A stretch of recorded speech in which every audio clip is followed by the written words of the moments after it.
धरणारे आता सध्या स्थितीत पाणी साठा किती आहे, काय परिस्थिती आहे? हे जवळपास महाराष्ट्रामध्ये 35 ते 40% काही धरणांमध्ये 50% पर्यंत पाण्याचा पिण्याचा साठा व्यतिरिक्त पाणी आहे. आणि मला तरी असं वाटतं की पिण्याच्या पाण्याच्या माध्यमातून महाराष्ट्र राज्याचं या ठिकाणी नियोजन करण्यात आलेलं आहे. जवळपास आतापर्यंत मी तपास केला तर जवळपास 100च्या आसपास टँकर आतापासून सुरू झालेले आहे. आणि पुढच्या काळामध्ये पाण्याची पातळी जर पाहिली तर दिवसेंदिवस घसरत असल्यामुळे टँकरची वाढ होईल असं या ठिकाणी दिसत आहे. किती टँकर लागतील असा अंदाज? मागच्या वेळेस या दिवसामध्ये 1600 टँकर होते, यावेळेस 100 टँकर आहे. भाऊ, जळगाव जिल्ह्यामध्ये वाघूर आणि हतनूर धरण वगळता जवळपास सर्वच जे जलसाठे आहेत प्रकल्पांमधले ते 50%वर आले आहेत. गिरणा देखील चौथं आवर्तन सुटल्यानंतर 37%वर आले. काय नियोजन? पाण्याच्या पिण्याच्या बाबतीमध्ये आपले आवर्तन सुटणार आहे नदीमध्ये. त्याचबरोबर आपलं शेळगाव बॅरेजबरोबरही पाण्याचं आवर्तन आहे. हातनूरवरून बी पिण्याचा पाण्याचा विषय आहे.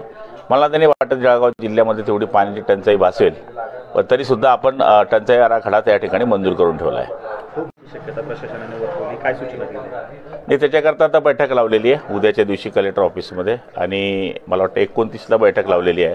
त्याच्यामध्ये सगळे नियोजन करण्यात येणार आहे. आणि शेतकरी असतील, शेतमजूर असतील, नागरिक असतील, महिला असतील, बच्चू कंपनी असेल, यांना सगळ्यांना काय प्रिकॉशन घेतलं पाहिजे याच्या सूचना देण्यात येणार आहे. एक राजकीय प्रश्न, शिंदे साहेब असं म्हटले की उद्धव ठाकरे यांनी काँग्रेसच्या डस्टबिनमध्ये शिवसेना टाकून दिली.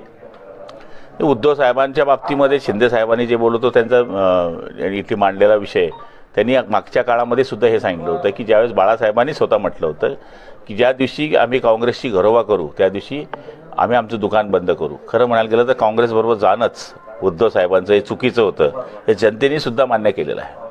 भाऊ, विधिमंडळाच्या आवारात त्यांनी हरामखोर असा शब्दप्रयोग केलेला आहे. मला माहीत नाही ते. देवकरांचा प्रवेश काल होणार होता अजितदादांच्या गटामध्ये, मात्र तो झाला नाही, रखडल्याचं पाहिलं नाही. हे बघा, निवडणुकीच्या पिरियडमध्ये देवकरांनी या ठिकाणी 10 कोटी रुपयाचे DDCC बँकेमधून पैसे काढल्याचं बऱ्याच ठिकाणी आता उघडकीस येत आहे. निवडणुकीच्या पिरियडमध्ये असे अचानक 10 कोटी रुपये श्रीकृष्ण संस्थेच्या नावावर काढणं, मला तरी असं वाटतं की कॅश इन हँड ठेवणं हे फार चुकीची बाब आहे. मी निवडणूक आयोगाकडे सुद्धा याची तक्रार करणार आहे, अँटी करप्शनवाल्यांकडे सुद्धा तक्रार करणार आहे. आणि मला हे माहिती आहे कोणताच पक्ष त्यांना स्वीकारणार नाही. कारण की जिल्हा मध्यवर्ती बँकेमध्ये घेतलेलं कर्ज असेल, ते न फेडलेलं असेल, बुलढाणा अर्बन बँकेचं असेल, मजुरांचे पैसे खाल्लेले असतील, शाळेमध्ये जे कॉलेजमध्ये शिक्षक शिकवत आहेत त्यांचा पगार देणं नसेल, त्याचबरोबर तिथे जे 26 लाख रुपये भाड्याने ती बिल्डिंग देऊन ठेवली आहे, ती कायद्याच्या बाहेर असून सुद्धा ती बिल्डिंग प्रेशराईज करून प्रशासनाला भाड्याने दिलेली असेल, या सगळ्या गोष्टींचा जर विचार केला तर कोणत्याही पक्षात गेले तो उनको अंदर जाना है भाई.